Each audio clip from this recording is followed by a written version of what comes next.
Daily അപ്ഡേറ്റിലേക്ക് എല്ലാവർക്കും സ്വാഗതം. നാളെ സെപ്റ്റംബർ 19-ാം തീയതിയും തുടർന്നുള്ള ദിവസങ്ങളിലും നിങ്ങൾ ശ്രദ്ധിക്കേണ്ട വളരെ പ്രധാനപ്പെട്ട ചില അറിയിപ്പുകളാണ് ഈ ഒരു വീഡിയോയിൽ വ്യക്തമാക്കുന്നത്. വീഡിയോ മുഴുവനായിട്ടും കാണുക. ആദ്യമായിട്ട് കാണുന്ന സുഹൃത്തുക്കൾ ചാനൽ സബ്സ്ക്രൈബ് ചെയ്ത് ബെൽ ഐക്കൺ എനേബിൾ ചെയ്ത് വെക്കുക. കൂടുതൽ ആളുകളിലേക്ക് ഇൻഫർമേഷൻ എത്തിച്ചേരാൻ വേണ്ടി തീർച്ചയായിട്ടും നിങ്ങളൊന്ന് ലൈക്ക് ചെയ്യുക. വീഡിയോയുടെ വിശദമായ വിവരങ്ങളിലേക്ക് കടക്കാം. വളരെ സുപ്രധാനമായിട്ടുള്ള കോവിഡ് അവലോകന യോഗമാണ് ഇന്ന് നടന്നത്. കഴിഞ്ഞ 2 പ്രാവശ്യമായിട്ട് മാറ്റി വെച്ചിട്ടുള്ള അവലോകന യോഗം ഇന്ന് നടന്നു. നിർണായകമായിട്ടുള്ള തീരുമാനങ്ങൾ ഉണ്ടായിട്ടുണ്ട്. ഏറ്റവും പ്രധാനപ്പെട്ട വിവരം, സ്കൂളുകൾ നവംബർ 1 മുതൽ തുറക്കുകയാണ്. നവംബർ 1 മുതൽ 1-ാം ക്ലാസ് മുതൽ 7-ാം ക്ലാസ് വരെയും 10-12 ക്ലാസ്സുകളുമാണ് ആദ്യഘട്ടത്തിൽ തുറക്കുക. നവംബർ 1 മുതൽ തുറക്കുക. അതിനുശേഷം 8, 9, 11 ക്ലാസ്സുകൾ +1 ക്ലാസ്സുകളും 15-ാം തീയതി ആരംഭിക്കുന്നതുമാണ്. ഇതാണ് ഇന്ന് ഉണ്ടായിട്ടുള്ള ഏറ്റവും പ്രധാനപ്പെട്ട തീരുമാനം. സ്കൂൾ തുറക്കുമ്പോൾ എല്ലാ ആളുകളും വാക്സിൻ എടുത്തിരിക്കണം എന്നുള്ളതാണ്. വിദ്യാർത്ഥികളല്ല, വീട്ടിലുള്ള ആളുകളും അതുപോലെ തന്നെ അധ്യാപകരും അനധ്യാപകരും സ്കൂളുകളിലെ മറ്റ് സ്റ്റാഫുകളും വാക്സിൻ പൂർണ്ണമായിട്ടും എടുത്തിരിക്കണം എന്നുള്ളതാണ്. കോവിഡ് പ്രതിരോധ പ്രവർത്തനത്തിന് ആവശ്യമായ മാസ്ക് ഉൾപ്പെടെയുള്ള സാധനങ്ങൾ സ്കൂളുകളിൽ എപ്പോഴും ലഭ്യമാവണമെന്നും മുഖ്യമന്ത്രി ഇന്ന് നിർദ്ദേശിച്ചിട്ടുണ്ട്. എല്ലാ ദിവസവും ക്ലാസ്സുകൾ ഉണ്ടാവാനുള്ള സാധ്യതയില്ല. ഒന്നിടവിട്ട ദിവസങ്ങളിലായിരിക്കും ക്ലാസ്സുകൾ ഉണ്ടാകുക. ഒരു ക്ലാസ് ഒരു ദിവസവും മറ്റൊരു ക്ലാസ് പിന്നീടുള്ള ദിവസവും ആ ഒരു രൂപത്തിലായിരിക്കും സ്കൂളുകൾ ഉണ്ടാകുക, പ്രവർത്തിക്കാനുള്ള സാധ്യത. അതിനെക്കുറിച്ചുള്ള അവസാന അറിയിപ്പുകൾ വരേണ്ടതുണ്ട്. അതിനെക്കുറിച്ചുള്ള പഠനങ്ങളും ഇപ്പോൾ നടന്നു വരികയാണ്. മറ്റൊരു പ്രധാനപ്പെട്ട തീരുമാനം, +1 പരീക്ഷകൾ ഈ മാസം 24-ാം തീയതി മുതൽ ആരംഭിക്കും എന്നാണ്. 6-ാം തീയതി മുതൽ ആരംഭിക്കേണ്ടത് പരീക്ഷകൾ സുപ്രീം കോടതിയുടെ സ്റ്റേ കാരണം നീട്ടിവെക്കുകയായിരുന്നു. പിന്നീട് സുപ്രീം കോടതിയിൽ നിന്ന് ഇന്നലെയാണ് അനുമതി ലഭിച്ചത്.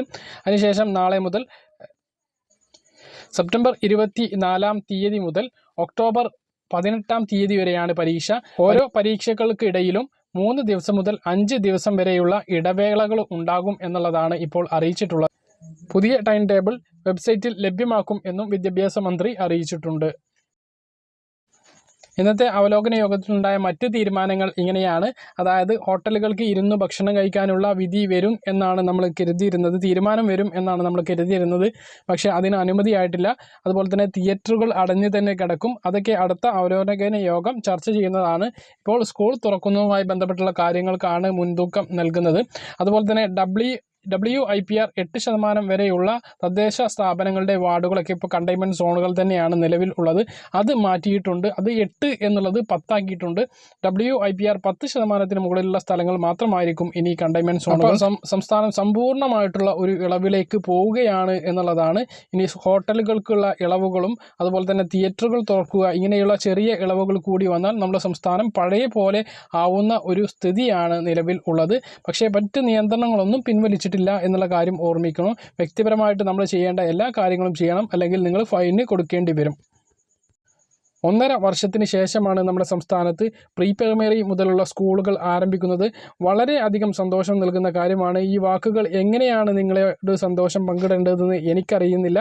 എന്തായാലും നിങ്ങളുടെ സന്തോഷകരമായിട്ടുള്ള അഭിപ്രായങ്ങളൊക്കെ നിങ്ങൾ താഴെ കമൻ്റായിട്ട് രേഖപ്പെടുത്തുക. മറ്റൊരു പ്രധാനപ്പെട്ട അറിയിപ്പ് മന്ത്രി രാജൻ്റെ ഭാഗത്തു നിന്നാണ്. റവന്യൂ മന്ത്രി കെ രാജൻ അറിയിച്ചിട്ടുള്ള കാര്യമാണ്. കേരളത്തിൽ ഭവനരഹിതരായിട്ടുള്ള മുഴുവൻ പേർക്കും പുതിയ വീട് നൽകുമെന്ന് അദ്ദേഹം പറഞ്ഞിട്ടുണ്ട്. പുതിയ ഭവന നയം രൂപീകരിക്കുമെന്നും മന്ത്രി രാജൻ അറിയിച്ചിട്ടുണ്ട്. കേരളത്തിൽ നിരവധി പേർക്കാണ് ഇന്നും സ്വന്തമായി ഭൂമിയും വീടും ഇല്ലാത്തത്. ഈ അവസ്ഥക്ക് മാറ്റം ഉണ്ടാക്കുകയാണ് ലക്ഷ്യമെന്നും മന്ത്രി അറിയിച്ചിട്ടുണ്ട്. മറ്റ് അറിയിപ്പുകൾ നോക്കുകയാണെങ്കിൽ നമുക്ക് ജൻധൻ അക്കൗണ്ട് എന്ന് പറയുന്ന ഒരു അക്കൗണ്ട് ഉണ്ട്. അത് നമുക്ക് എല്ലാവർക്കും അറിയാം. അത് ആരെങ്കിലും എടുത്തിട്ടില്ലെങ്കിൽ അത് എടുക്കുകയാണെങ്കിൽ ഒരുപാട് ഗുണങ്ങൾ കേന്ദ്ര സർക്കാരിൻ്റെ ഭാഗത്തു നിന്ന് ഉണ്ടാകും.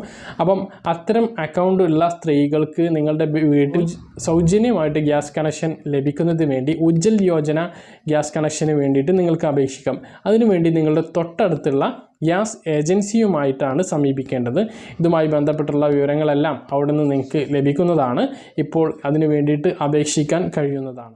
നമ്മുടെ സംസ്ഥാനത്തെ വിദ്യാകിരണം വളരെ ഗംഭീരമായിട്ട് മുന്നോട്ട് പോയിക്കൊണ്ടിരിക്കുകയാണ്. പഠനോപകരണങ്ങൾ ഇല്ലാത്ത കുട്ടികൾക്ക് മൊബൈൽ ഫോൺ, ടാബ്ലറ്റുകളൊക്കെ വിതരണം ചെയ്തുകൊണ്ട് 1.5 ലക്ഷത്തോളം വിദ്യാർത്ഥികൾക്കാണ് ഇപ്പോൾ അതൊക്കെ വിതരണം ചെയ്തിട്ടുള്ളത്.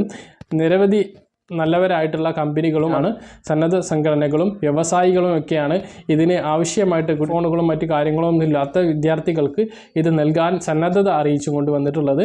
നിലവിൽ ഇനി ഏതെങ്കിലും കുട്ടികൾക്ക് ഇത്തരത്തിലുള്ള ഉപകരണങ്ങൾ, മൊബൈൽ ഫോണും മറ്റും ഓൺലൈൻ ക്ലാസ്സിന് ഇല്ല എങ്കിൽ അത് അറിയിക്കുകയാണെങ്കിൽ ഇത്തരത്തിലുള്ള കുട്ടികൾക്ക് ഈ ഒരു ഫോണോ മറ്റു കാര്യങ്ങളൊക്കെ ഫോണോ ടാബ്ലറ്റോ ഒക്കെ ആയിട്ട് ലഭിക്കുന്നതാണ്. അതിന് നിങ്ങൾ ബന്ധപ്പെടേണ്ടത് നിങ്ങളുടെ ആ കുട്ടി പഠിക്കുന്ന സ്കൂളുകളിൽ തന്നെയാണ്. പല വീടുകളിലും 3 or 4 കുട്ടികൾക്ക് ഒരു ഫോണൊക്കെയാണ് ഉള്ളത്. അത്തരം കുട്ടികളും നിങ്ങൾ ബന്ധപ്പെടണം. കാരണം ഒരു കുട്ടിക്ക് ഒരു ഫോൺ തന്നെ വേണം ഇപ്പോഴത്തെ ഒരു പഠന രീതി വെച്ചിട്ട്. അപ്പോൾ നിങ്ങൾ തീർച്ചയായിട്ടും നിങ്ങളുടെ സ്കൂളുകളിലാണ് ഇതിന് ബന്ധപ്പെടേണ്ടത്. അവർ ഈ സൈറ്റുമായി ബന്ധപ്പെട്ടിട്ടും നിങ്ങൾ സർക്കാരുമായി ബന്ധപ്പെട്ടിട്ടും അവർ സ്കൂളുകളിൽ നിന്നൊരു സർവേ നടത്തിയിട്ടുണ്ടാകും. അന്ന് പറഞ്ഞിട്ടുള്ള കുട്ടികൾക്കൊക്കെ ഇത് ലഭിച്ചിട്ടുണ്ടാകും. ഇനി അത് പറഞ്ഞിട്ടില്ലെങ്കിൽ നിങ്ങൾ നിങ്ങളുടെ സ്കൂളിലെ അധികൃതരുമായിട്ട് എന്തായാലും നിങ്ങളൊന്ന് ബന്ധപ്പെടുക.